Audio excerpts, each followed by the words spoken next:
ada seseorang yang sangat taat beragama apapun agamanya. Lalu dia nyaris tenggelam, dia berjuang di gulung ombak. Kira-kira waktu dia muncul ke permukaan, apa yang dia cari? Kitab sucinya, agamanya, Tuhannya, atau napas yang duluan dia cari? Lalu ada satu titik yang membuat saya masuk ke konsep ateis. Lalu saya melihat perang di mana Tuhan kok hanya diam? Oke lah, anggap Tuhan ada, kok hanya dia menonton orang saling bunuh, saling perang, kan bisa selesai. Menurut para medis, psikiater, saya gila. Saya yang pernah gila aja bisa bangkit. Masa kamu hanya punya masalah seperti itu langsung melempem? Jika saya yang adalah manusia yang diciptakan Tuhan dari tanah suci, pastinya kamu juga diciptakan Tuhan dari tanah suci, bukan dari tanah sengketa, bukan dari tanah abang, apalagi tanah longsor.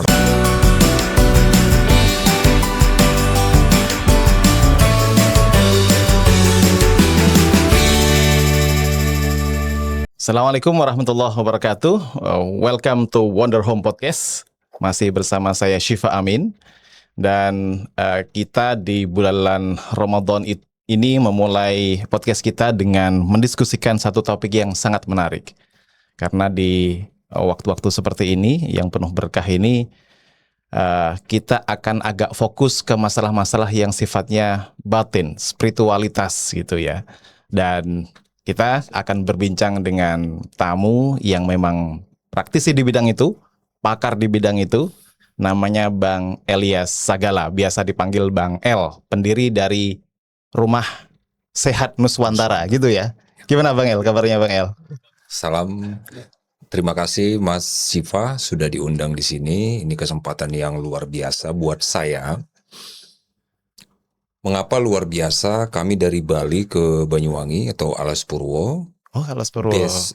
Besok rencana ke Candi Borobudur. Oke. Nah, lalu tim menyampaikan ada kesempatan untuk mampir di Wonder Home yang luar biasa ini. Itu sekilas perjalanan kami hingga saya tiba di sini. Jadi terima kasih banyak Mas Syifa sudah diundang ke sini. Terima kasih. Sama-sama. Satu kehormatan. Ini perjalanannya kan berarti dimulai dari Bali ya. Bali. Ke Alas Purwo di Banyuwangi. Lewat Jember atau Situbondo, itu tempat sekolah saya di daerah situ. Saya nggak begitu paham. Saya hanya menikmati perjalanan di kereta. Oh, di kereta. Terus kemudian dari Gilimanuk kan nyebrang tuh. Saya banyak tidur malah di bus. Oke, kalau sini sebelum kita ngobrol tentang sadar napas, tentang kelimpahan rizki dan macam-macamnya gitu, bisa dijelaskan perjalanan Bang El ini dengan dunia apa nyebutnya ini? Dunia pernapasan kah? Dunia meditasi kah? Ini bagaimana? Ya. Terima kasih Mas Syifa.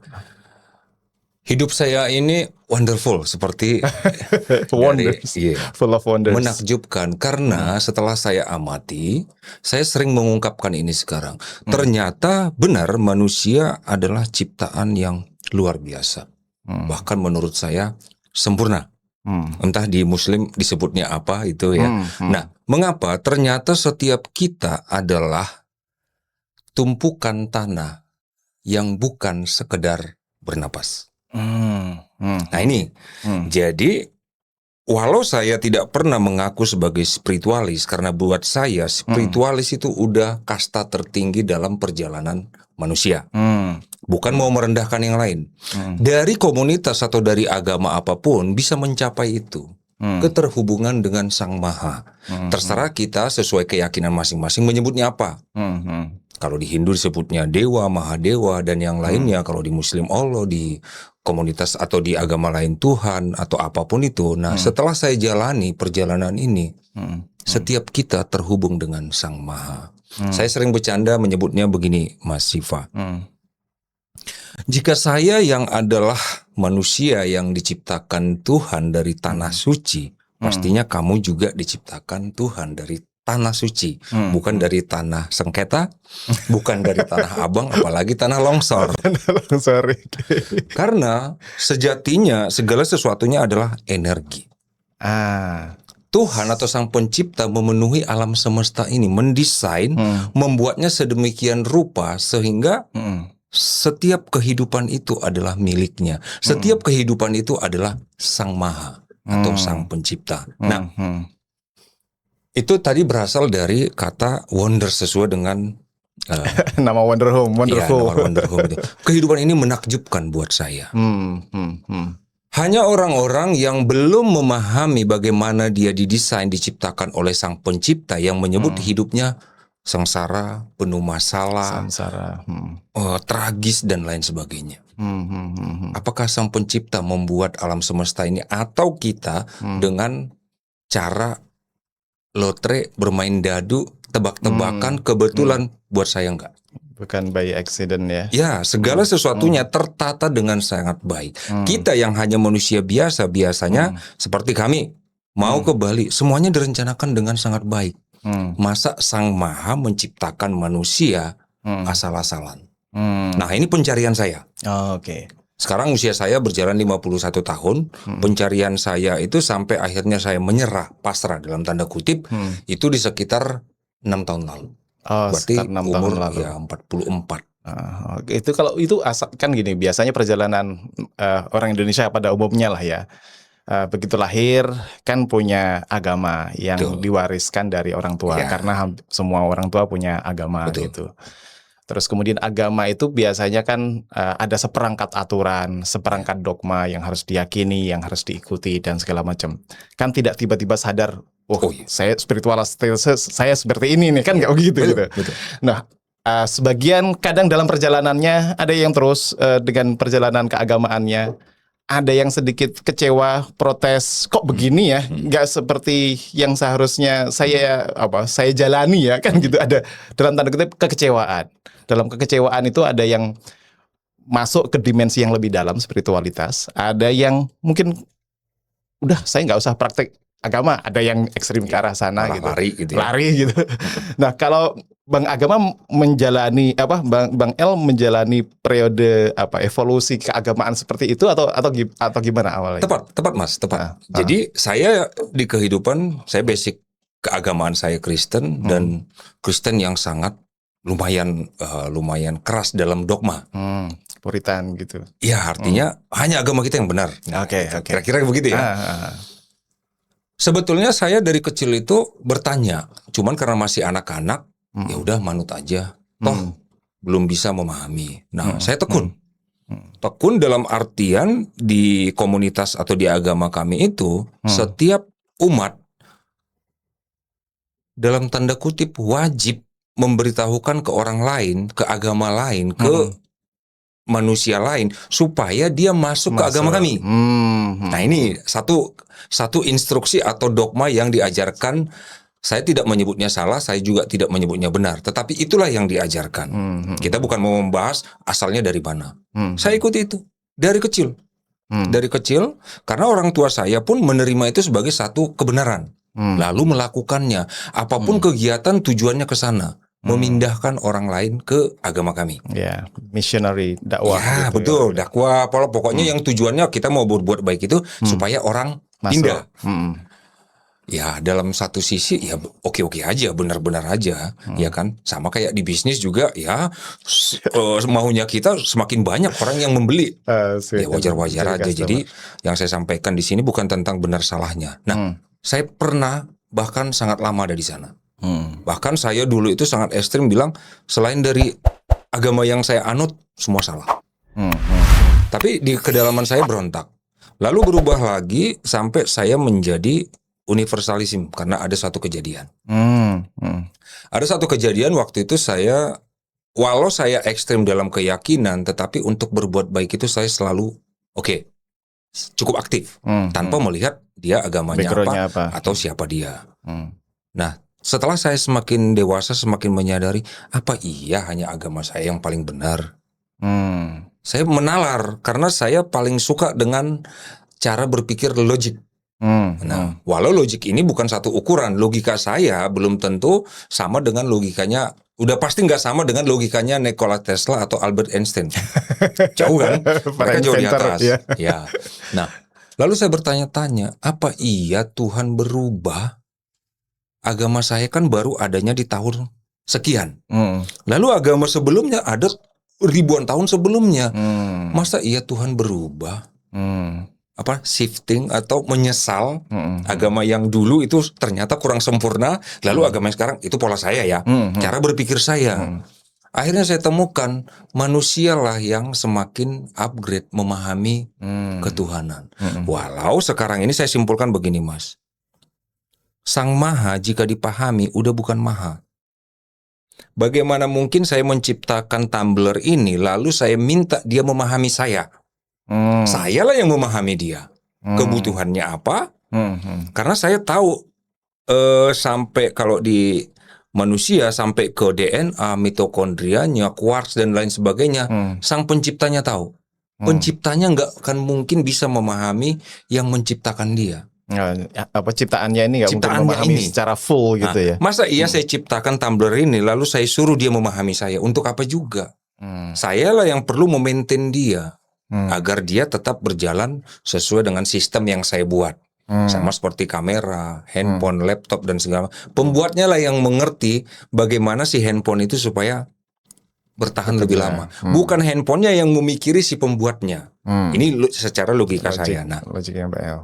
Lalu ada satu titik yang membuat saya masuk ke konsep ateis. Oh, sempat juga ke Ya, jadi dari fanatik, lalu saya mulai bertanya-tanya. Nah, itu ya. Nah, akhirnya saya kecewa, saya pilih jadi ateis. Nah, itu ada kisahnya. Saya tetap bermain logika. Logika saya begini, Mas. Saya orang bisnis.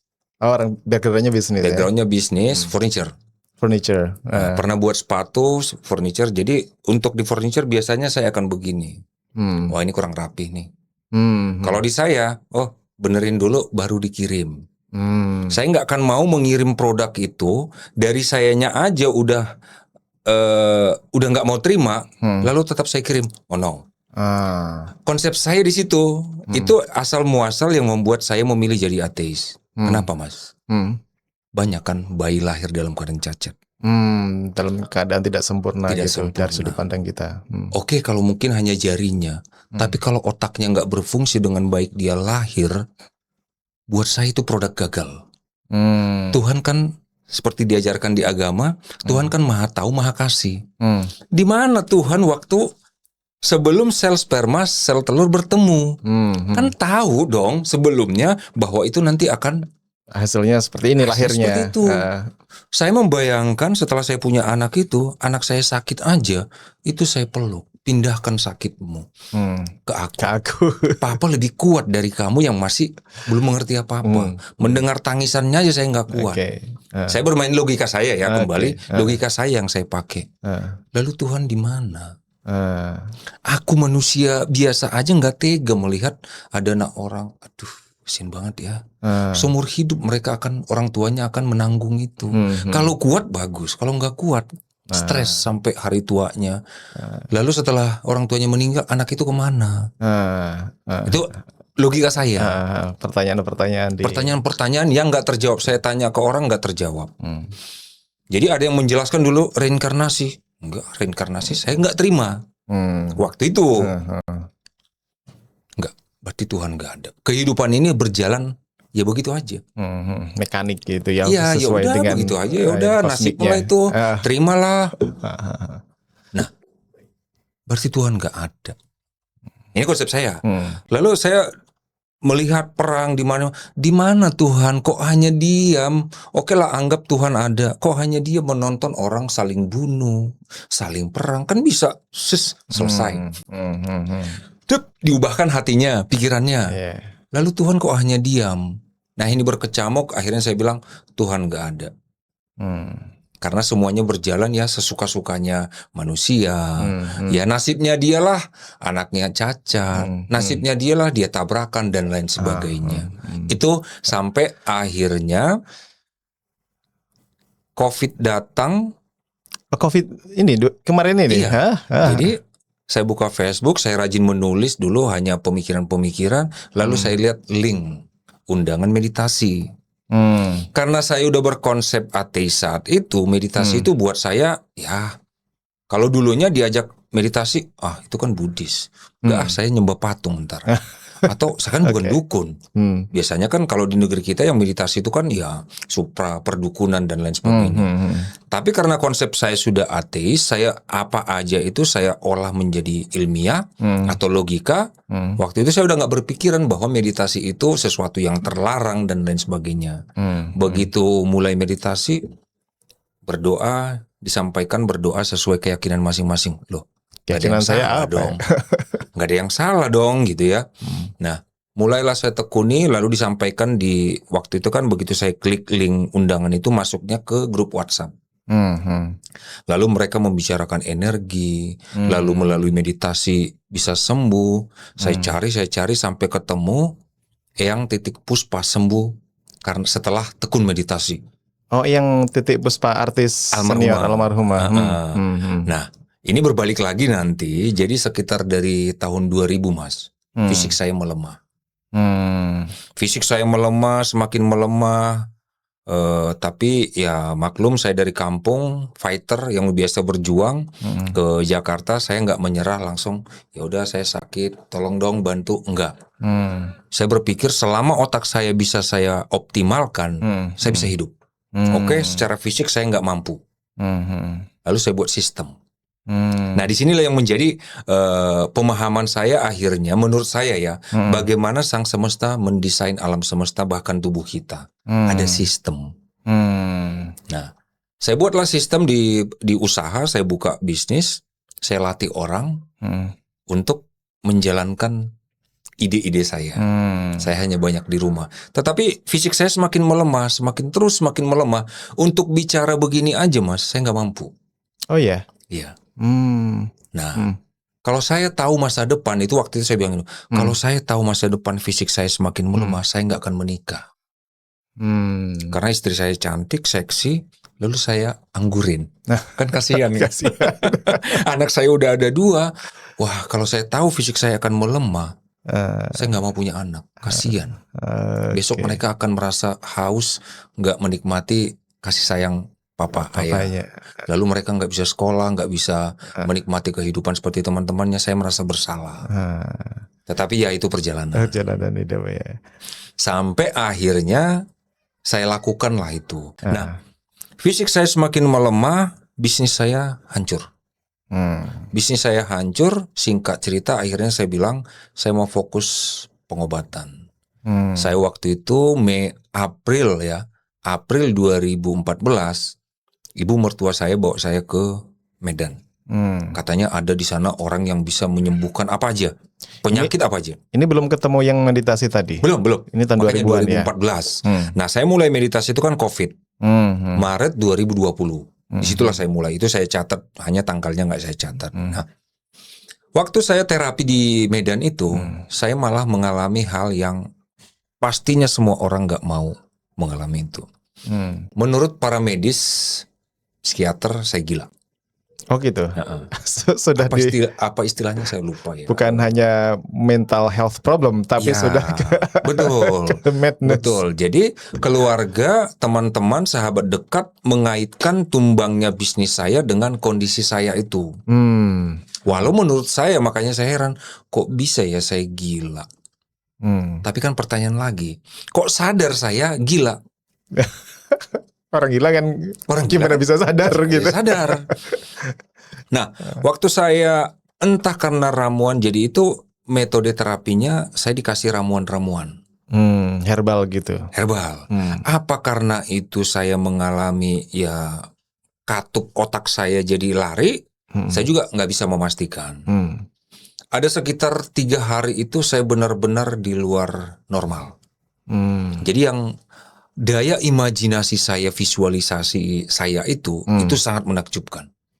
Bahkan sampai sekarang saya bilang belum pernah saya lihat film sedahsyat apa yang saya lihat dalam pikiran saya di selama 3 hari itu.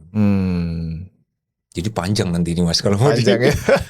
Kalau dalam konteks psikologi mungkin apa? Maksudnya ke halusinasi, bipolar kayak gitu-gitulah ya. Jadi dunia luar itu terbuka gitu. Iya, jadi kalau dalam spiritual teman-teman yang saya tanya, iya Bang nggak gila. Itu hanya dikasih kemampuan melihat masa depan. Oke. Nah, waktu saya melihat itu saya ngomong, Lalu keluarga saya kan nggak ngerti. Ah. Mereka bingung, ini udah lari nih. Ya udah saya dibawa ke psikiater. Ada dokter waktu itu dekat, saya disuntik langsung. Nah, saya diborgol itu. Wah, kalau saya ingat-ingat itu, kalau saya menceritakan sepenuh hati, saya bisa nangis, Mas. Karena sejak itu rumah tangga saya goyang, mama saya cepat berpulang. Karena sangat menyedihkan buat dia. Melihat anaknya itu. Sebelum saya ada di kandungan beliau bertahun-tahun, mama meminta ke Tuhan supaya dia punya anak laki-laki. Jadi begitu saya dewasa, dilihat begitu, ya bagaimana hati seorang ibu nggak hancur. Karena waktu saya mulai error itu, ya keluarga datang, adik saya datang, kakak saya datang, mama saya datang. Jadi saya disaksikan itu sampai telanjang bulat jalan-jalan. Beneran telanjang. Nah, kalau saya gila kan, kalau benar saya gila kan nggak mungkin saya ingat itu. Nah, ini yang saya sebut perjalanan. Itu journey. Dan akhirnya itu menjadi salah satu modal besar saya untuk memotivasi siapapun yang datang ke saya. Saya yang pernah gila aja bisa bangkit. Masa kamu hanya punya masalah seperti itu langsung melempem? Ya, gitu ya, tekanan benturan-benturan ada benturan-benturan betul. Ya. Entah dibenturkan atau memang sudah perjalanan, ya udah jalannya. Oke, terus kemudian ya fast forward COVID, ketemu dengan dunia meditasi yang tadinya meninggalkan dogma keagamaan sampai yang tadi disebut sebagai ateis itu. Ketika menemukan dunia meditasi itu yang dalam tanda kutip yang bisa disembuhkan itu apa? Tadi juga faktor kegilaannya tadi itu, terus kemudian misalnya apakah juga kembali mulai kesadaran kosmik dan macam-macam itu kan bisa lari ke agama, bisa juga tetap stay di situ, tetap saja nggak ada konsep teisnya, atau ke arah mana kemudian meditasi itu membawa Bang El? Jadi saat saya cari mengapa meditasi bisa membawa kesembuhan ke seseorang? Tadi kembali ke konsep logik itu. Saya nggak mau menerima begitu aja. Saya biasanya mengolah. Ya selama sekolah lumayan, Mas, saya juara. Artinya saya nggak terima begitu aja. Ajaran, saya cari tahu. Masuk nggak? Kalau nggak masuk, saya nggak mau. Nah, jadi waktu saya dapat informasi melalui meditasi, melalui energi, prana, dan lain sebagainya, saya cari tahu dulu. Sampai saya bisa menerimanya, memahaminya, baru saya lakukan. Nah, setelah saya dapati, ternyata dengan ketenangan batin, waktu kita tarik napas, pikiran tenang. Ini memengaruhi neurosistem, hormon kimiawi tubuh. Nah, lalu saya lanjutkan tekuni. Waktu saya tarik napas saya, itu ayat-ayat kitab suci auto seperti terdownload kembali. Oh gitu ya, balik ya. Balik. Akhirnya saya bilang, ya ampun, ternyata Tuhan itu nggak pernah jauh. Napas. Nah, kalau di kitab suci Kristen itu kan jelas. Ceritanya jelas, lalu Tuhan menciptakan Nabi Adam atau manusia pertama dibentuk dari tanah. Belum hidup toh. Lalu sang pencipta atau Tuhan meniupkan spirit, ruh. Ruh. Kalau Nabi Adam hidup karena napas Tuhan, gak mungkin saya hidup karena napas setan. Nah, logika ini mulai muncul. Kok sangat damai. Saya gali terus, Mas. Saya gali terus sampai saya mendalami tentang energi, jalur energi, wadah-wadah atau roda energi. Kalau di bahasa Sanskerta disebutnya cakra. Cakra-cakra, roda-roda. Ada pusat-pusat kesadaran dari kita. Nah, hingga saya tersadar itu ada satu kata kunci. Saya dibawanya itu, kalau saya sudah melakukan sesuatu, biasanya itu sampai puas. Sampai di mana akhir dari perjalanan ini, baru saya berhenti. Sampai mentok gitu. Sampai mentok. Nah, lalu saya bilang gini, kalau Titik Puspa melakukannya 5 jam per hari, masa orang yang udah seumur itu mampu 5 jam, masa saya kalah? Jadi spirit persaingan di saya ini biasanya tinggi. Kalau dia bisa juara, saya bisa. Oh gitu Nah, biasanya ya. gitu. Kalau dia bisa beli mobil, saya pun bisa. Bukan berarti saya cemburu, enggak. Iya. Kalau dia bisa, ya paling enggak saya Motivasi jadi memotivasi. kalau dia bisa nomor 10, paling enggak saya bisa nomor 9 lah. Nah, dari dulu begitu. Makanya saya bilang saya sering juara. Kalau dia bisa juara, ya harusnya saya bisa dong. Kan sama-sama makan nasi. Candaan tadi kan sama-sama terbuat dari tanah suci. Nah, itu motivasi saya, kisah dari yang almarhumah ya, Titi Puspa itu. Kalau dia bisa sembuh dari cancer, saya kan nggak cancer. Akhirnya saya dapati sebenarnya saya memang bukan sakit dari tahun 2000 itu. Hanya tentang energi. Tentang wadah energi. Lalu saya hidup di Jakarta, tahu sendiri Jakarta seperti apa, banyaknya orang stres. Ternyata Mas, sesama kita itu saling menggetarkan energi, saling memengaruhi. Inilah yang saya dalami terus. Ini ilmiah, karena sebenarnya segala sesuatu yang ada di alam semesta ini adalah energi, kata sang jenius Albert Einstein. Nah, saya gali terus, makanya literasi saya mulai nih menggali sampai suatu saat saya uji, saya naik motor seharian, saya nggak lemes. Saya uji olahraga setelah menekuni ini. Awalnya itu saya dapati fisik saya membaik itu anak saya, putra saya ngajak Pak yuk main tenis meja. Lalu dulu saya sangat aktif olahraga sebelum tahun 2000. Lalu saya uji bisa saya nggak sadar saya udah nyemes berkali-kali. Setelah selesai, loh kok aku nggak lemas? Nah mulai tersadar, kok aku nggak lemas? Lalu akhirnya anak saya pengen buat nasi goreng Mas. Ada adiknya yang udah bisa masak, ada mamanya yang jago masak, tapi dia pengen buat nasi goreng. Ini cara Tuhan menurut saya, cara Tuhan untuk menyadarkan saya. Lalu dia buatlah nasi goreng manual. Waktu dia mau ngulek nih sambal atau apalah, itu yang besarnya yang jatuh ke kakinya. Bukan yang ulekannya ini, nah, kan lumayan dong. Ya lumayan jatuh. Ya udah itu nasi goreng nggak jadi. Dia ke kamar, singkat cerita saya pulang. Lalu istri bilang kakinya, saya lihat ke kamarnya bengkak, luka. Entah ide dari mana saya juga nggak tahu. Lalu bang sini papa doain, saya pegang, doa sesuai inilah, karena kembali saya jadi teis gitu kan. Saya doa. Begitu saya angkat, loh kok kempes. Lalu saya tanya, gimana bang? Iya pak, terima kasih udah nggak denyut sakit. Lalu saya cerita ke teman-teman di grup yang saya bilang tadi. Bang kirim foto. Foto buat apa? Tapi saya nurut. Saya kirim foto. Lalu mereka bilang, bang DNA bang itu penyembuh.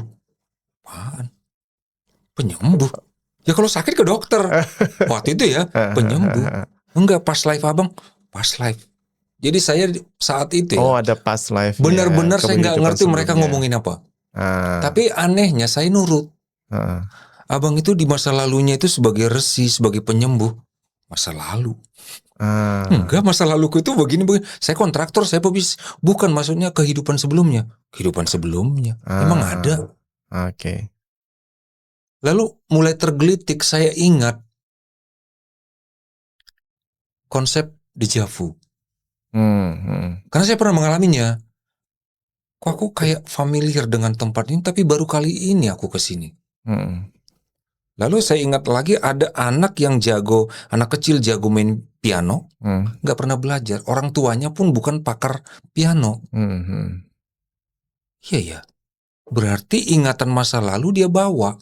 Nggak semua terskip, terhapus. Nggak semua terhapus. Entah bagaimana dia membawa ingatan itu. Mulailah saya tergelitik. Nah kalau di agama Samawi, Kristen atau Muslim kan, setahu saya kan nggak ada konsep atau pemahaman reinkarnasi. Lahir kembali, jiwa tua itu lahir kembali. Kalau di Hindu, Buddhis kan itu hal biasa. Mulailah saya berpikir begini, mungkin benar. Waktu itu masih mungkin, mungkin benar karena saya bisa menolong orang. Hanya saya lihat fotonya lalu saya doa, orang itu sembuh. Kalau hanya karena saya belajar selama 6 bulan, rasanya nggak mungkin. Nggak masuk akal saya mampu melakukan itu. Tapi kalau memang dulu kehidupan saya seperti itu, sekarang ini hanya lahir kembali, lalu ada tugas atau ada karma yang perlu saya selesaikan, itu make sense. Nah, mulai ini saya, walau saya tidak pernah bilang itu kebenaran mutlak. Karena nanti jadi terjadi kontra ini kan, keyakinan.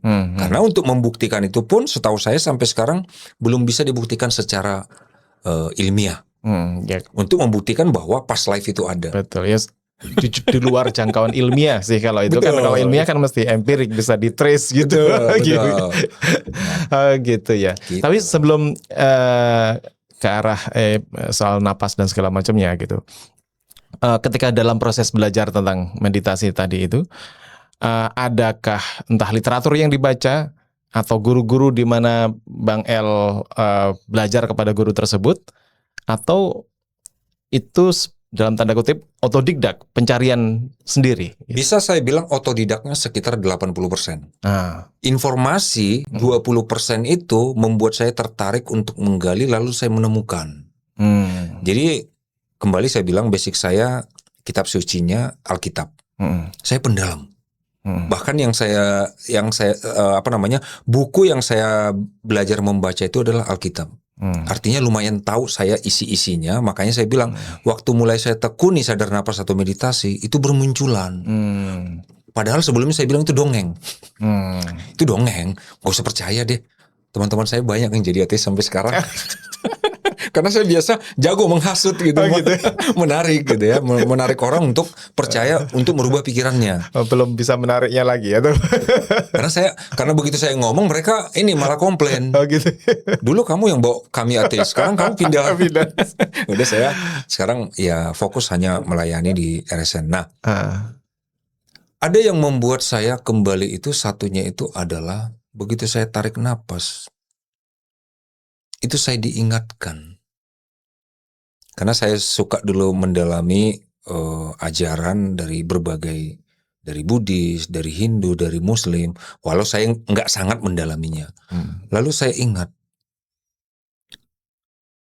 aku kalau di bahasa Muslim saya nggak begitu hafal. Aku sejauh urat nadimu, kira-kira. Ya, min hablil warid, dari urat nadi, an aqrabi minkum min hablil warid. Jadi itu saya sandingkan, Tuhan itu bagi saya akhirnya dia bukan satu sosok yang tinggal di suatu di antah berantah mana atau di langit mana lalu hanya menonton ke bumi atau ke alam semesta. Buat saya Sang Maha itu ya sangat besar, nggak bisa saya lukiskan. Berarti kesadaran kami manusia yang perlu upgrade, naik sehingga selaras dan selalu selaras. Disitulah sampai akhirnya saya buatlah panduan-panduan bagaimana kita dengan sangat mudah terhubung, menyatu dengan Sang Maha. Tanpa harus berjuang yang bagaimana, hanya melalui napas. Saya sampaikan berkali-kali, Mas, saya tidak menyentuh keyakinan atau agama Bapak Ibu. Tapi ujilah. Bernapas dengan sadar, mau lagi sembahyang di pura, mau di vihara, mau di masjid, ujilah menarik napas dalam kesadaran. Karena umumnya kita manusia bernapas itu auto. Udah napas aja, ngapain digaya-gayain bernapas? Otomatis ya. Otomatis. Ternyata ada celah di situ. Nah, saya mendalaminya begini, Mas. Waktu saya tarik napas saya, batin saya, jiwa saya tenang. Dan saya meyakini di kedamaianlah Tuhan bisa kita dengar. Karena kalau dalam kekacauan kita nggak mendengar Tuhan ngomong apapun dalam bahasa tanda kutip. Mau Tuhan ngomong apapun kita nggak bisa dengar. Karena pikiran lagi kacau. Ya, kacau berlalu aja itu. Iya, lagi stres gimana? Mau istri ngomong apa aja, pikiran saya lagi stres, saya nggak bisa. Padahal dia bilang, "Hai sayang, lagi apa?" "Apa sana?" Karena lagi kacau nih.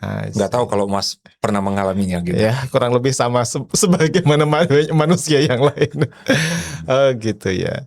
Nah, kalau misalnya bagi orang yang tidak mendalami dunia pernapasan ini ya, Ya tadi disebutkan kita kan napas otomatis saja nggak disadari gitu. Nah, untuk tahap agar kita bisa mulai menyadari ini, napas ini penting, perlu kesadaran yang masuk di dalamnya. Itu gimana tahapannya atau panduannya tadi itu? Akhirnya saya menemukan banyak analogi atau ilustrasi. Ada satu yang sangat ekstrim, saya bilang begini. Dan ini sangat banyak menolong orang. Kalau kamu dihadapkan dengan dua pilihan dan hanya bisa memilih satu, tetap bernapas uang 271 triliun. Nggak ada yang milih uang, Mas. Memilihnya tetap bernapas. Lalu saya bilang, berarti kamu kaya raya. Kamu punya harta melebihi uang 271 triliun. Karena ternyata napasmu jauh lebih berharga dari uang itu. Yang kalau kamu imajinasikan mungkin itu entah berapa kontainer. Kalau dalam fisik. Nah, itu kadang menjadi motivasi saya buat, oh iya ya, ternyata aku kaya raya banget. Oh iya. Jadi begitu kamu mau duduk atau mau posisi apapun menyadari napasmu, kamu terkoneksi dengan Sang Maha yang memiliki seluruh alam semesta. Betapa kayanya kamu. Karena banyak yang datang ke RSN itu merasa dirinya sangat miskin. Padahal dia sangat kaya, berkelimpahan. Nah, setelah dia mau melakukan itu, karena umumnya, ngapain napas digayain. Kan begitu kan umumnya. Uji aja. Saat kamu lagi marah, atau saya tanya begini, Mas. Kamu pernah marah? Pernah, sering. Lalu kamu tarik napas, bagaimana keadaanmu? Tenang. Itu baru sekali kamu lakukan. Kalau kamu lakukan setengah jam, 1 jam sehari, bayangkan apa yang terjadi dengan batinmu yang sangat damai. Lalu saya bilang begini, di kedamaianlah kamu terhubung dengan Sang Maha. Lalu kamu sangat mudah menarik rizki, rezeki. Mau itu uang, mau itu orang-orang yang sefrekuensi, sevibrasi. Contohnya, orang itu datang bukan jadi toksik. Tapi ngasih informasi, nih ada bisnis, ada ini. Dan itu dinikmati oleh ribuan anggota keluarga Rumah Sehat Nuswantara. Nah, jadi ada kaitannya, ada ilmiahnya di situ. Akhirnya saya temukan. Melalui napas itu, semudah itu ternyata manusia hidup. Jadi mindset itu ya awalnya, bahwa ini nggak hanya bisa dihitung sebagai aset yang bernilai sekian triliun. Ini pada dasarnya kita itu kaya dengan nafas ini. Jadi gini, itu mindset. Orang beragama umumnya kan mau kehidupannya, kalau di Muslim bilangnya di akhirat. Tapi sangat banyak orang yang pikirannya selalu stres tapi berharap masuk ke surga. Logika saya bilang begini, kalau kamu tiba-tiba dimasukkan Tuhan ke surga, pola pikirmu belum berubah, kamu akan berontak ke Tuhan minta dibalikin ke bumi. Karena kamu gak akan nyaman hidup dengan orang-orang suci. Pencuri nggak nyaman hidup di surga, nggak ada yang mau dicuri. Pembohong nggak akan nyaman hidup di situ karena nggak ada temannya yang mau dibohongi. Stres dia, nggak ada komunitasnya, dia minta balik lagi. Jadi akhirnya saya bilang gini, mulai dari menyadari napas, maka kamu menjadi orang yang sangat damai di kondisi apapun. Lalu kedamaian di dalam melalui hormon itu satu kekuatan untuk menarik kedamaian dari luar. Kebahagiaan orang-orang yang sejenis. Lalu saya analogikan begini, Mas. Bunga didatangi apa? Bees Sampah didatangi apa? Jadi kalau hidupmu selalu didatangi oleh toksik, oleh kecelakaan, oleh kerugian, musibah, nah jangan salahkan sekeliling. Lihat hatimu bagaimana. Bersihkan, maka esok lusa yang datang itu ya orang-orang yang menjuguhi informasi baik. Kalau dalam pengalaman Bang El gitu, yang disebut sebagai, let's say, kalau napas tadi otomatik, terus kemudian kalau kita mulai napas dengan berkesadaran gitu, itu bisa dilakukan oleh siapa saja, atau ada tadi itu di dalam napas itu ada kalau Muslim bilangnya zikir-zikir tertentu yang perlu dibaca, atau mantra-mantra yang perlu dilafalkan, dirapalkan, sutras kalau dalam tradisi Hindu yang perlu dinyanyikan, atau kosong saja, atau gimana? Nah, syarat pertama pastinya punya lubang hidung, Mas. Saya candai, itu benar saya bilang. Mulut nggak bisa ya? Karena fungsinya bukan untuk bernapas. bernapas ya. Saya bilang begini, Tuhan menciptakan kita lengkap dengan organ. Jangan alihkan fungsi organ untuk hal yang bukan itu Bukan fungsinya. Sama seperti manusia, dia dilahirkan untuk menjadi presiden, ya jangan suruh dia jadi budak, nggak akan kuat dia. Jangan suruh dia jadi pekerja di bangunan, akan stres dia karena pola pikirnya adalah mengatur. Pengusaha misalnya, ya dia kan sudah diciptakan untuk menjadi pengusaha. Saya sampai bilang begini, Mas, saya yang manusia aja waktu saya buat gelas, nggak akan saya suruh gelas ini menjadi kuali. Ketawa orang kan, masa gelas jadi kuali, ya pecah. Jadi kita didesain oleh Sang Maha Pencipta sesuai dengan tujuan-tujuan dari Sang Pencipta. Tinggal kita jalani, hidup kita berkelimpahan. Nah, saya bilang begini, lalu gunakanlah hidung untuk bernapas. Syaratnya hanya itu, punya lubang hidung. Oke, satu nggak apa-apa. Kalau ada yang lubang hidungnya hanya satu. Tapi setiap hidung pasti punya lubang toh. Nah, itu aja syaratnya. Lalu yang kedua, mau. Kalau nggak mau ya akan menolak toh. Ngapain napas digaya-gayain? Ya toh. Nah, syaratnya hanya itu, mau posisi duduk bersila lebih bagus. Karena apa? Jalur atau tulang punggung ini kan lurus dia. Lalu tulang ekor itu kan sebenarnya tower untuk menyatukan kita dengan bumi. Tower untuk menyatukan dengan bumi. Iya, tulang alat ekor di belakang tulang sini. ekor. Jadi begitu dia kalau orang bersila, dia kan cukup terbuka. Nah, lalu yang berikutnya adalah ubun-ubun. Mas, bayi lahir setahu saya itu ubun-ubunnya masih lembut. Buat saya itu keterhubungan dengan Sang Maha, Sang Pencipta. Kalau di prana itu apa? Cakra mahkota ya. Iya. Cakra mahkota itu. Nah, jadi sebaiknya kalau bisa, yaitu duduk tegak, mau di kursi begini, tangan rileks saja. Kalau mengerti mudra bagus, tapi kalau nggak mengerti nggak usah digaya-gayain. Misalnya begini, kalau nggak ngerti nggak usah deh. Gitu. Mending terbuka aja begini atau begini. Nah, rileks saja. Sebaiknya nggak begini supaya nggak ketekan. Ini kalau dalam praktek. Setelah itu mau berdoa, monggo. Jadi kalau dari saya itu silahkan, saya tidak menyentuh keyakinan atau agama masing-masing. Berdoa silahkan. Setelah itu, setelah selesai berdoa, fokus hanya badan, nggak harus, enggak. Beda, nanti hanya jadi capek. Jadi hanya fokus di napas. Tarik misalnya 1 atau 2 detik.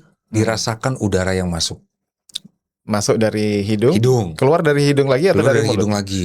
Nah, itu kalau kita berkesadaran waktu tarik napas kan terasa tuh. Kita merasakan udara itu bergesekan dengan dinding lubang hidung. Jadi saya menelitinya begini. Waktu kita merasakan itu, saraf yang di dinding lubang hidung itu ada namanya, saya lupa, itu terkoneksi dengan otak. Nah, otak kita ini kan adalah pengendali dari seluruh kehidupan kita. Nah, saat kita latih itu, kita sangat mudah nanti dalam situasi apapun untuk tenang. Mau istri lagi ngomel, ya tenang. Nah, saya temukan, Mas, saat kita tenang, kita mudah mengendalikan di sekitar kita. Karena itu yang saya bilang tadi, setiap kita memvibrasikan energi. Kalau saya gusar ini, mungkin Mas bisa sakit. Itulah kekuatan dari kita masing-masing. Nah, waktu saya tenang, apalagi ibu-ibu, wanita itu energinya luar biasa. Gitu ya. Iya. Makanya banyak laki-laki yang hidupnya jadi nggak jelas setelah kekasihnya berpulang duluan. Banyak toh? Iya. Dia udah kehilangan kehilangan semangat hidup. Itulah kekuatan wanita. Jadi saya sampaikan di RSN itu, saya sampaikan ke para ibu, usahakan tidak stres saat di rumah. Karena itu memengaruhi bukan hanya suami, bukan hanya anak-anak, tembok pun merekam. Ya. Rekaman stresnya. Rekaman stres dari setiap orang yang ada di rumah itu. Nah, itu saya kembangkan terus, Mas, sampai saya bilang ini, kalau beli rumah baru pastikan itu dibersihin dulu. Karena setiap materi ini merekam energi dari kita manusia. Jadi contoh kita ada di rumah ibadah, biasanya orang kan ke rumah ibadah kan tenang. Makanya orang masuk ke rumah ibadah jadi tenang. I see. Karena dia merekam semua energi Iya, tembok itu positif merekam, itu dari orang-orang plafon yang semua itu situ ya. merekam. Ada residual energi dari kita yang datang ke tempat tersebut. I see. Saya pernah datang ke kantor yang ternyata dulu itu lama jadi maaf rumah prostitusi. Jadi waktu saya datang itu, wow, ini energinya gini amat. Beda Ini vibe-nya. apa? Oh iya dulu ini bu, astaga. Getaran energinya beda ya, vibe-nya sudah beda. Iya, namanya orang datang, maaf nih, namanya orang datang ke situ kan tujuannya udah udah lain. Sudah lain. Oke. Jadi waktu saya masuk contohnya ke pura, ke vihara, beda energinya. Jadi kalau misalnya dikatakan, misalnya tadi juga diberi beberapa naskah tentang rumah Sehat Nuswantara ini soal rezeki misalnya, itu bukan kita istilahnya kan bukan kita kejar ya. Kalau kita punya tadi itu kesadaran, energi yang itu ketarik. Kayak kitab suci ayat-ayatnya ke-download itu tadi ya. Iya. Gitu ya. Karena gini. Seperti apa yang saya sampaikan tadi, apa yang disampaikan oleh Albert Einstein, segala sesuatunya adalah energi. Lalu Nikola Tesla bilang seperti ini, jika ingin memahami alam semesta, pahamilah konsep atau cara kerja energi, vibrasi, frekuensi. Apa? Energi, vibrasi, frekuensi. Akhirnya saya sadar, oh saya bukan dukun, saya bukan bermain klinik mistik. Hanya tentang energi. Lalu saya dalami, lalu saya ingat lagi mas, waktu saya SMP saya sakit, lalu saya ingat mama saya. Di zaman itu belum ada pager, apalagi handphone. Itu sekitar 3 jam mama saya datang. Kalau dulu saya menyebutnya, oh roh Tuhan menyampaikan jeritan hati saya, kerinduan saya ke mama saya karena saya lagi sakit. Itu ya bukan saya bilang salah, tetapi setelah saya memahami cara kerja energi ada atau secara ilmiah, dua sisi itu bisa saya jelaskan. Kayak tentang ketuhanan ya. Lalu secara ilmiah, oh iya. Waktu saya ingat mama saya sedang memvibrasikan energi yang sangat kuat melalui perasaan rindu yang sangat mendalam. Karena mama saya peka. Dia pun rindu. Nangkep itu ya. Waktu mama datang, dia kaget saya sakit. Saya pun kaget karena dia datang tanpa ada komunikasi. Gitu. Langsung sembuh saya, Mas. Gitu ya. Artinya koneksi dulu itu ya energinya memang energi batin gitu, kan, gelombang apa gitu yang kemudian bisa diterima di sana. Kalau sekarang kan ketransfer semuanya ke dalam energinya di HP, di internet. Jadi gitu. sekarang dalam internet kita mengenal namanya algoritma. Ya udah dari situ. Jadi itu yang saya bilang begini, sebelum saya mendalami apa yang saya sampaikan di Rumah Sehat Nuswantara itu, saya udah ngomong ke teman-teman. Ini handphone luar biasa. Kita bisa video call, hampir nggak ada jeda waktu dengan benua di sana. Ini kan yang buat manusia. Kalau handphone ini bisa secanggih ini, seharusnya manusia lebih dari apa yang diciptakan. Saya pakai logika, Tuhan menciptakan manusia, ya sang pencipta jauh dong lebih hebat dari yang diciptakan. Saya pakai logika itu. Teman-teman saya ketawa. Udah lama ya nggak minum obat, ya udah saya diam. Tapi akhirnya sekarang itu saya dalami. Jadi kenapa handphone ini bisa begitu? Karena handphone, misalnya kita berkomunikasi nih, karena kita berada di satu frekuensi. Lebih mudahnya radio lah ya, televisi ya. Apalagi sekarang kan, televisi nggak terhubung, hanya ya udah perangkat itu, lalu kita bisa nonton siaran apapun. Kalau kita satu frekuensi dengan stasiun. Dengan sumbernya stasiun. Begitulah kita. Dalam hal rezeki juga seperti itu. Kalau frekuensi kita di frekuensi kebencian, kemarahan, stres segala macam, berkah ya dia nunggu. Nunggu misalnya nunggunya di Banyuwangi, nunggunya di mana. Dia menunggu kita masuk di frekuensi yang pas, damai, selaras dengan rezeki itu. Kalau nggak selaras ya nunggu atau reroute gitu. Ya panjang dia muter gitu. Nah, disinilah yang saya sampaikan begini. Begitu mulai stres, ingat kalaupun konsep dari berspiritual atau menyatu dengan Sang Maha itu dasarnya uang, ingat aja, kalau aku stres, berkah lambat. Atau dia keliling dulu kemana. Seolah-olah nyasar, padahal enggak. Karena kitanya yang menolak tanpa kita tahu, tanpa kita sadari. Belum siap menerima. Belum siap. Itu. Makanya orang baik kan selalu lucky, beruntung. Kenapa dia? Oh nggak apa-apa. Oh, konsep beruntung itu juga di situ ya. Konsep beruntung itu karena dia sudah menyesuaikan nyetel frekuensi dirinya. Itu yang saya bilang tadi ternyata ilmiah. Lalu saya bilang gini, dalam konsep saya ternyata bertuhan itu ilmiah. Lalu saya bilang doa itu ilmiah. Itu saya simpulkan. Doa itu ilmiah. Karena itu tentang energi. Karena ada orang yang berdoa tapi hatinya kacau. Ya nggak nyampe. Bukan Tuhan nggak dengar, bukan semesta atau Sang Maha nggak dengar, enggak. Masa ia dikasih berkah besar ke orang yang ya doyan membenci, doyan marah-marah, ntar dia gunakan uang itu untuk walaupun bisa dipaksa. Contohnya mencuri. Itu kan maksa namanya. Korupsi kan maksa namanya jadinya. Nggak pada jalurnya. Iya, bukan rezeki yang berkah yang datang ini tadi, memaksakan diri untuk memperoleh sesuatu yang bukan haknya gitu. Tapi kan risikonya ada tuh. Penjara. Tinggal nunggu waktu saja. Kalau apes belum apes ya nanti mesti ada ketemu batunya. Gitu. Kira-kira begitu. Dari soal rezeki demikian juga dengan soal sakit penyakit fisik sama.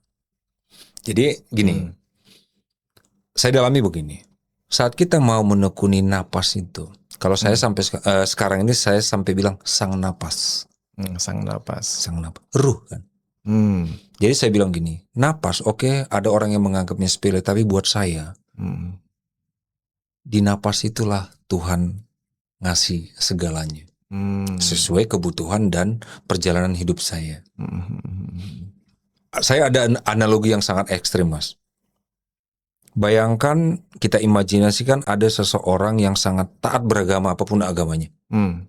Lalu dia nyaris tenggelam, dia berjuang, digulung ombak. Kira-kira waktu dia muncul ke permukaan, apa yang dia cari? Kitab sucinya, agamanya, Tuhannya, atau napas yang duluan dia cari? Umumnya, semua sih menjawab napas. Lalu bayangkan betapa pentingnya napas. Lalu dalami lagi, lalu napas itu apa? Bukankah itu kehidupan? Iya. Lalu kehidupan itu emang siapa? Ya Tuhan. Bukan artinya saya suruh orang jadi lupakan Tuhan, enggak. Napas. Di napas mula kehidupan. Lalu apa itu napas? Saya analogikan nih, Mas, puasa kan. Berapa jam nggak minum? Tahan kan? Berapa jam nggak makan? Puasa napas mau? Paling berapa ya? 5 menit, 10 menit. Wah, itu udah hebat kalau bisa 10 menit. Maksudnya detik. 10 menit kan orang bajau itu bisa. Lalu saya bilang gini, sebegitu pentingnya napas, tapi orang spontan bernapas. Kita, apalagi kami di Jakarta, itu perlu uang untuk beli air minum. Apalagi makan. Nggak bisa masuk ke warteg udah paling oke ya, maksudnya paling murah lah. Nggak bisa, makasih ya. Oh, ngamuk deh. Napas, ada orang yang sanggup beli napas. Tetapi sehebat itu Sang Maha memberikan napas tanpa harus dibeli, jarang orang mau menyadarinya, bahkan mensyukurinya. Tapi kalau diuji, terima kasih. Bukan hanya sekedar masuk dirasa. Itulah sampai keluar jargon atau moto RSN, sadari napasmu, hidupmu berkelimpahan. Sadari napasmu, hidupmu berkelimpahan. Itu dasarnya. Nah, tentang penyakit, kestresan, kekacauan pikiran, penyumbang penyakit paling besar. Selebihnya pola makan, ya, atau pola minum, pola tidur. Contohnya pemabok ya, lama-lama kan hati, ginjal semua kan hancur. Kasih racun terus. Nah, tapi yang sangat besar menyumbang penyakit itu adalah pola pikir. Pola pikir ini kan termasuk dengan syirik, membenci. Itu kan dari pikiran semua. Karena menilai sesuatu itu tidak sesuai dengan harapannya, sehingga muncul rasa kesal. Nah, ini kan dari pikiran. Nah, itu merubah atau mengganggu energi kita. Saya sampaikan tadi, semuanya adalah energi. Kuku saya, suara saya, jantung saya itu kan energi. Saat hati saya kacau, itu merusak energi di dalam tubuh saya. Nah, kalau di agama kan bilang bersyukur. Apapun bersyukur. Apapun bersyukur. Tuhan gak main dadu. Tuhan mengatur seluruh alam semesta ini. Lalu sebenarnya apa yang perlu kita risaukan? Saya sampai bilang begini, Mas. Saya stres. Saya sebenarnya sedang meniadakan Tuhan. Stres itu meniadakan Tuhan. Oh iya. Saya udah gak percaya. Contoh, saya mulai kesal nih. Telat. Saya udah melakukan yang terbaik supaya gak telat. Kan Tuhan lebih tahu. Kalau saya nggak telat, mungkin saya celaka. Ya udah, nggak apa-apa, nikmati aja, semua baik. Gitu. Semua baik, jalani aja. Kalaupun terlihat ini seperti nggak berhasil, ya yang terbaik. Semesta Tuhan kan tahu yang terbaik. Kalau kita berhasil bisa jadi, ya akhirnya masuk jurang. Nah, saya sampaikan tuh penerimaan dulu. Oh, acceptance, penerimaan itu. Terima aja. Apa yang terjadi gitu ya. Karena begitu kita nilai, akhirnya kita kecewa. Nah, ini yang saya bilang tadi, akhirnya udah mau nyampe sebenarnya berkah atau rezeki itu, tapi karena kita stres, dia jadi berhenti. Atau keliling, oh belum siap nih. Begitu kira-kira tentang rezeki, bagaimana seseorang itu susah mendapatkan rezeki atau rezeki atau uang, karena dia wadahnya, dianya nggak siap. Atau menolak ya. Ditampar terus, ditangkis terus. Jadi kalau tadi harus agar tidak stres kan ada kemenerimaan, kebersyukuran lah kira-kira. Betul. Gitu ya, kebersyukuran menerima. Cuma kadang kalau manusia modern ini kan kebersyukuran itu dianggap sebagai sikap yang pasif, menerima apa adanya gitu. Saya nggak telat. Saya telat gitu. Kalau orang modern kan stres karena saya pasti akan dapat teguran dari atasan dan segala macamnya gitu. Saya sakit, seharusnya saya bisa lebih produktif gitu. Dianggap sikap kebersyukuran atau menerima itu sikap yang tidak produktif, sikap yang tidak mengejar progres. Kalau dalam konteks bisnis kan begitu. Kalau bangkrut atau merugi, ya harus dievaluasi dong apanya, harus diperbaiki ke depannya gitu. Sehingga situasi yang negatif tadi itu di blame, terus kemudian disesali dan seterusnya gitu. Gimana kalau menanggapi cara pandang seperti itu, Bang? Nah, di saya seperti ini. Bukan berarti menerima akhirnya pasrah nggak melakukan apa-apa, bukan. Artinya gini, analoginya atau contohnya tadi telat. Kan nggak perlu stres dengan telat, udah melakukan yang terbaik. Tapi nyata-nyatanya ada faktor luar, contoh udah pesan taksi nih, kita perhitungkan nih, taksinya yang malah keliling entah gimana. Maksudnya gini, kondisi itu pasti nggak kebetulan, karena ada Sang Maha yang mengatur segalanya. Bisa jadi saya bilang begini, bisa jadi itu ujian. Apakah dengan kondisi itu kita malah marah-marah atau belajar menerima? Jadi saya bilang begini, Mas. Waktu saya telat, saya marah. Apakah itu memperbaiki keadaan? Enggak. Pasti semakin mengacau. Contoh, saya akan ngomel ke tim atau ke istri saya ikutan stres. Medan energi semakin kacau. Ini kalau dikaitkan dengan ilmiah ya, energi ya. Medan energi di rumah itu semakin kacau. Tadinya mungkin saya harusnya bawa handphone, karena sudah stres, handphone saya udah masuk taksi, udah jalan berapa kilometer, handphone saya tinggal balik lagi, makin telat toh. I see. Nah, ini yang saya bilang bukan berarti telat ya udahlah nggak pergi, bukan. Contoh dalam bisnis, bukan. Tapi situasi tenang saat kita mau mengontrol situasi itu, maka kita akan melihat celah di mana untuk memperbaiki hal atau kejadian yang belum sesuai atau belum sesuai dengan keputusan dengan lainnya. Telat misalnya. Oke, saat tenang kita bisa mereview.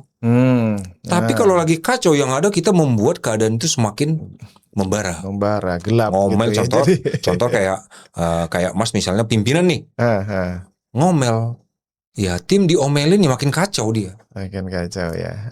Oke. Artinya kita sudah berusaha terbaik, apapun yang terjadi, ya kita terima itu, dan dari situ kita review. Kalau ada sesuatu yang di luar kendali kita gitu, jangan itu membuat kita bothered, membuat Iya, kita betul. risau gitu ya. Akhirnya contohnya gini, hanya karena kurang 10% dengan kita ikuti keadaan itu membuat kita kacau, 90% hancur. Kan bodoh. I see. Tenang, sehingga nanti di perjalanan berikutnya atau di produk, misalnya bisnis nih, di produksi kedua kita udah tahu, oh karena kita tenang, ternyata kita kurang di sini. Nah itu bisa diperbaiki. Bisa diperbaiki. Ya, oke. Itu kalau dari pengalaman saya mendalaminya. Karena begini Mas, ini kan RSN punya tim, Rumah Sehat Nusantara punya tim. Waktu saya memberikan permintaan atau instruksi belum berjalan, saya tarik napas, saya tenang. Kenapa? Kami udah menyiapkan semuanya dengan baik. Kok ini bisa miss? Tenang. Oh, jadi ini ada kisah nyatanya Mas. Ada keluarga RSN di Bali minta kami adakan meet and greet. Setelah saya tanya, banyak yang antusias. Oke. Tapi waktunya udah mepet nih. Udah mepet, kami siap nyari begitu dari Bali. Oke, kami serahkan Bali. Biasanya saya akan detail ruangannya bagaimana. Ini begitu disampaikan ruangan, oke, deal harganya sekian. Oke, ambil Bu. Ambil, singkat cerita Mas, begitu nyampe di sana, di aula itu, loh, gak ada AC. Kebayang, kalaupun ya gak ada orang, jam 2 siang kan panas. Dari kemarin-kemarinnya saya doa, Tuhan tolong besok kami mau acara, tolong berikan cuaca yang cerah. Lalu begitu saya nyampe sana, aduh panas. Ada beberapa yang udah datang di kipas-kipas. Kemarin saya doa minta cerah, masa sekarang lalu minta hujan? Cerah betulan. Udah dikasih menyesal rasanya ya. Lalu apa yang saya lakukan? Begitu mulai sadar napas, saya doa, tolong berikan yang terbaik. Itu angin bertiup, itu sejuk. Waktu saya tiba bicara, saya tanya, ada yang kegerahan? Gak ada. Dan udah gak ada yang begini. Akhirnya saya bilang begini, ini namanya, oke, secara manusia kita udah lakukan, tapi ada hal yang membuat kita miss. Oke, gak perlu marah, gak perlu kesal, serahkanlah ke Sang Maha. Nanti dia punya cara untuk. Jadi ini pembelajaran buat saya pribadi waktu itu. Ya saya beruntung ya, untung saya nggak marah. Ternyata Tuhan punya solusi. Punya rencana. Dikondisikan ruangan itu entah bagaimana caranya, angin bertiup sejuk. Padahal kami di situ 50-an. Yang secara logika nggak mungkin di jam 2 sampai jam 4 pun harusnya masih AC gitu ya. Terus kemudian tadi banyak disinggung soal apa yang namanya RSN itu, Rumah Sehat Nuswantara. Itu gimana ceritanya dari perjalanan Bang El tadi itu secara pribadi, terus kemudian menemukan apa itu namanya cara-cara metode pernapasan yang pas untuk mengatraksi rezeki kah, untuk mengatraksi kesehatan secara pribadi. Punya RSN yang dengan semboyan apa tadi itu sadari napas untuk hidup, sadari napasmu, hidupmu berkelimpahan itu tadi. Gimana ini? Dan namanya bukan Nusantara, kalau yang kita kenal kan IKN itu Nusantara. Nusantara ibu kota kita gitu. Ini jadi Nuswantara, itu gimana ceritanya itu? Nah, jadi bermula dari kondisi fisik saya yang melemah, saya ketergantungan obat penenang yang saya ceritakan tadi di Mei 2014, akhirnya kan saya bergantung ke obat penenang. Nah, karena menurut dokter saya nggak bisa sembuh. Ini menurut dokter ya. Menurut dokter saya nggak bisa sembuh. Harus rutin minum obat. Nah, ini waktu itu saya sangat lemah dengan ucapan dokter itu. Saya temui 3 dokter, ucapannya sama. Nggak bisa sembuh, jangan pernah tinggalkan obat. Nah, singkat cerita, saya meditasi itu, yang sekarang saya ubah namanya itu menjadi sadar napas. Lalu saya temukan waktu saya doakan orang hanya lewat foto supaya saya kenal. Lalu saya imajinasikan melakukan sesuatu atau membayangkan dia sembuh dan itu benar sembuh. Inilah yang saya buat jadinya panduan. kekuatan pikiran, Tuhan memberikan manusia itu kemampuan berpikir, berimajinasi, bervisualisasi. Visualisasi, imajinasi itu menciptakan rasa. Merasakan udah mendapatkan rizki, mau apapun itu, mau uang, kesehatan. Nah, kekuatan itulah yang mengubah kimiawi hormon di tubuhnya. Sehingga dia menyembuhkan dirinya sendiri. Kan pikirannya, mindsetnya udah berubah nih. Dia membayangkan dia adalah sehat. Itu saya berikan akhirnya panduan-panduan, ada afirmasi. Saya sehat. Mau dia kondisinya sakit, saya sampaikan begini, ubah vibrasi ucapan atau doamu. Bukan meminta, ya Allah ya Tuhan tolong sembuhkan saya, berarti kamu sakit. Tapi afirmasinya, saya sehat. Nah, secara ilmiah waktu seseorang mengatakan dirinya sehat, pikirannya sedang mengatur seluruh tubuhnya, dia sehat. Sel antar sel, ini penelitian para ilmu biologi kesehatan. Waktu kita menanamkan diri kita sehat, itu antar sel bicara, kita sehat, kita sehat, kita sehat. Aku sakit, nggak ada orang Mas yang bilang aku sakit lalu dia tertawa. Betul ya? Aku sakit. Nah, ini memengaruhi perasaan, lalu itu memerintah seluruh tubuh, dia sakit. Tapi waktu dia berusaha men-switch, aku sehat, aku kaya raya, dia sedang menarik kekayaan itu. Gitu ya. Ini bukan mistik. Afirmasi itu kayak komando ke semua sel-sel yang ada dalam tubuh juga ya. Di Muslim ada ya, ucapan adalah doa kan. Karena dalam energi, ucapan itu adalah energi. Apa yang kita lepas, nah itu yang kembali. Energi itu kan salah satu sifatnya ya beresonansi. Waktu saya tersenyum ke Mas, kira-kira Mas cemberut, marah, atau tersenyum? Tertawa kan?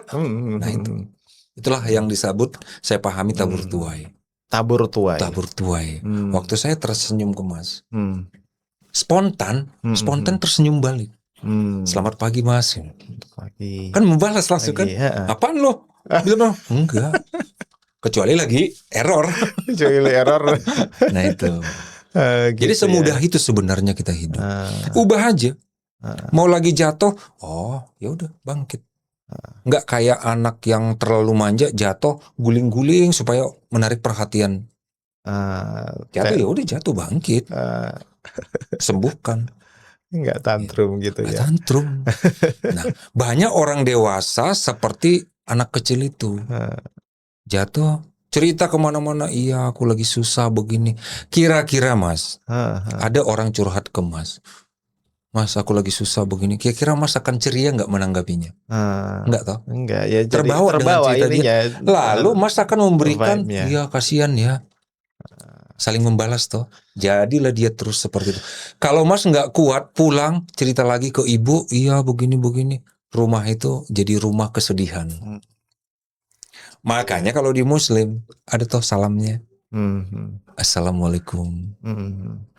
Sebaiknya saya mendalaminya, mengucapkan itu pakai rasa, pakai hati, nggak sekedar Assalamualaikum masuk tanpa mengubah situasi energinya. Hanya di mulut saja. Saya sampaikan itu contoh ke Kristen, Shalom, ucapkan sepenuh hati dalam keadaan, kan salam sejahtera. Salam sejahtera, masa dalam keadaan mutung ngucapin salam sejahtera. Kalau Nuswantara itu sendiri, apa basisnya kok tiba-tiba Nuswantara gitu? Jadi waktu itu kan gini, akhirnya saya explore, banyaklah yang minta tolong. Kalau saya melayani satu-satu, wah habis saya. Waktu itu saya masih aktif di bisnis. Lalu terpikirlah membuat grup. Apa ya nama grupnya? Saya nggak mau nama saya. Karena biasanya saya untuk rekaman begini aja nggak mau. Nah saya biasanya di balik layar, mengkonsep sesuatu, yuk maju. Nah akhirnya terpikirlah waktu itu, saya kan orang yang sangat senang dengan rumah, di rumah. Home. Nah ini, rumah, muncullah rumah ya, rumah. Karena aku kan, karena terpikir waktu gini, saya kan melayani orang, rumah. Semua orang, apalagi di negeri kita ini, mudik nih bulan depan, harus mudik kan, pulang ke rumah. Rumah yang bagaimana? Muncullah nih satu persatu, saya merenungkannya Mas, sehat. Oke, sehat, pas nih, rumah sehat. Tapi masa hanya rumah sehat? Nah, lalu saya sangat cinta dengan Indonesia. Tapi kalau Indonesia ada nggak kata lain? Nah itu yang muncul waktu itu di benak saya. Berpikir sendiri, bertanya sendiri, dijawab sendiri. Nusantara. Rumah sehat Nusantara. Rumah sehat Nusantara. Ini saya bolak-balik nih rumah sehat Nusantara. Cari dulu sebenarnya arti Nusantara itu apa. Oke. Saya cari, saya googling, ketemu artikel awalnya Nuswantara. Saya cari artinya tempat makhluk hidup. Entah artikel itu benar atau enggak, saya enggak menilai itu. Tapi itulah yang saya dapat, Nuswantara. Supaya lebih mudah diucapkan, Nusantara. Saya mau mengambil kata terdahulunya, yang originalnya, dari jadilah Rumah Sehat Nuswantara. Itu ceritanya. Nah, konsepnya tadi, semua orang butuh rumah. Sejauh-jauhnya manusia pergi, dia selalu rindu ke rumah karena di sana keluarganya. Lalu rumah yang bagaimana? Sehat. Sehat yang bagaimana? Sehat holistik. Lalu saya simpulkanlah bahwa negeri kita ini sebenarnya tempat kebahagiaan. Lebih luas lagi karena disebut Nuswantara itu bukan hanya tentang Indonesia. Di artikel itu ya, Nuswantara, tempat makhluk hidup, berarti alam semesta ini. Nah di situ saya semakin senang dengan 3 kata itu. Akhirnya sampai saya dalami begini, Mas. Otak manusia ini luar biasa. Apalagi kalau energinya besar, kalau vibrasinya bagus, dia memengaruhi berkilo-kilo keadaan di tempat itu. Kalau seseorang stres di satu ruangan, dia bisa memengaruhi ruangan itu kacau. Nah, saya simpulkan begini, saya terimalah sekarang bahwa manusia itu adalah ciptaan yang sangat sempurna, sangat mulia, luar biasa, kalau kesadarannya membaik. Dia otaknya itu memengaruhi seluruh alam semesta ini. Jadi akhirnya saya sebut, sadari napasmu, hidupmu berkelimpahan, karena panjang itu rentetannya. Damai toh? Kedamaian ini menghubungkan dia dengan seluruh alam semesta. Itu sebabnya ada impian saya, andai hanya orang Indonesia aja, hanya kita di Indonesia aja punya pikiran hati yang sangat damai, kita benar menjadi mercusuar dunia. Dan bumi ini memengaruhi seluruh alam semesta. Makanya bumi ini sangat berharga, padahal sangat kecil toh. Dibanding bintang aja, kita nggak ada, bumi ini nggak ada apa-apanya, tapi ini sangat penting. Disitulah saya mendalaminya, dan saya terus bersemangat, siapapun yang datang, ayo, kamu bisa. Karena kamu bukan terbuat dari tanah sengketa, kamu terbuat dari tanah suci. Bukan tanah waris sengketa, apalagi tanah abang ya. Tanah abang. Gitu. Oke, sedikit tentang abundance, kelimpahan tadi itu. Yang dimaksud kelimpahan itu dari sisi apa? Holistik, secara holistik itu ya, tadi. Holistik. Ya? Jadi saya bilang begini, ada orang yang menganggap abundance atau kelimpahan itu tentang uang. Saya nggak menyalahkan dia. Tapi buat saya kelimpahan itu tentang kedamaian. Karena sangat banyak orang bunuh diri, hartanya banyak. Di mana kedamaiannya dia? Di mana kebahagiaannya dia? Berarti bukan di uang. Nah, akhirnya saya temukan itu tanpa sengaja waktu saya doakan atau disebut transfer energi atau booster, ibu-ibu di Sulawesi. Bang, aku kenapa? Loh, kenapa lagi? Emang kenapa, Bu? Kok bawaanku bahagia, saldo hutangku belum berubah? Lalu saya tanya teman-teman yang notabene itu clairvoyance atau bisa melihat. Oh iya Bang, hormon-hormon kebahagiaannya itu melimpah. Wow. Nah, akhirnya saya temukan arti dari kata kebahagiaan itu nggak perlu dicari, itu ada di dalam, itu di hormon. Begitu kelenjar penghasil hormon kebahagiaan dalam keadaan baik, hormon kebahagiaannya berlimpah, lalu dia dengan mudah menarik rizki tadi. Itu yang saya bilang, hormon-hormon itu adalah kimiawi ajaib yang dititipkan Tuhan ke kita semua. Makanya kalau mulai stres, switch. Daripada rizkiku turun, kalaupun motivasinya hanya tentang uang. Nah, kembali lagi, keberlimpahan itu bukan sekedar uang. Karena banyak orang stres, uangnya banyak. Banyak ya? Banyak. Nah, banyak. Bahkan ya sekarang ini Elon Musk katanya kurang bahagia padahal uangnya udah banyak banget. Katanya ya, saya belum ketemu dia, apakah benar dia nggak bahagia. Nah, saya temukan di sini adalah kebahagiaan itu tentang rasa. Syukur. Kembali ya, syukur, karena energi tertinggi itu salah satunya adalah rasa syukur. Dan ternyata itu ilmiah. Perasaan itu menarik. Mengattract gitu. Iya, tadi ya. mengattract. Begitu kita stres, istri pun nggak senang di samping kita. Hanya karena kasihan aja lalu dihibur. Gitu ya. Ada istri di sini. Gitu. Oke, dahsyat obrolan kita ini Iya. ya. Oh, makasih sekali lagi sudah hadir di sini gitu. Atau sedikit ini nggak tahu bisa kelihatan secara visual atau enggak. Kalau Bang El tadi itu melakukan aktivitas pernapasan itu kayak gimana sih ininya? Prakteknya gitu. Hanya seperti tadi itu. Jadi Ini bebas ya, tangan bebas. posisi Ya, apapun. mau Oke. senyamannya aja. Kalau nyaman di sini, silakan. Hmm. Biasanya karena saya udah terbiasa di atas paha lah, ujung paha ke dengkul, saya taruhnya di situ. Oh, situ. Terus kemudian Ya, tinggal tarik napas. tidak harus bergerak, badan tidak harus bergerak. Selembut mungkin. Intinya gini, Mas. Udara yang masuk itu kita rasakan. Itu bergesekan. Nah, tarik, kan terasa dia bergesekan di dinding lubang hidung. Sekali aja kita lakukan itu, pikiran tenang. 2 kali, makin tenang. Makanya dalam penelitian para ahli kan ada gelombang otak tuh. Alfa. Alfa, beta. Lalu yang biasanya itu orang yang gemar melakukan meditasi atau sadar napas itu atau tapa itu, dia mudah masuk di theta. Gelombang otak yang sangat damai. Kalau dalam satu penelitian ada satu lagi epsilon namanya gelombang otak para nabi. Itu dia masih duduk, dia bisa duduk berhari-hari itu. Bahkan ada kan siapa itu Sunan apa lah, saya lupa itu yang sampai lumutan. Sunan Kalijaga. Sampai lumutan. Saking tenang. Itu gelombang epsilon tadi. Nah, oke, kita manusia yang hiruk pikuk, ya butuh uang, butuh gaji, butuh saat kita mampu atau mudah masuk di theta, nah di situ. Kita orang tidur itu kan di gelombang theta. Kalau dia sangat tenang ya tidurnya, tapi kalau kacau pikirannya, biasanya tidur ya badannya aja yang tidur, otaknya kacau. Kemana-mana. Nah, tapi dengan melalui praktek atau ketekunan melakukan sadar napas itu, mau di pasar, mau di kemacetan, kalau dia sadar, itu otak itu langsung masuk di sana. Gelombang theta. Gelombang theta itu yang saya bilang begini. Pikiran yang kacau menjauhkan kita, dalam tanda kutip, menjauhkan kita dari Tuhan. Tapi saat otak kita, hati kita, jiwa kita damai, kita menyatu.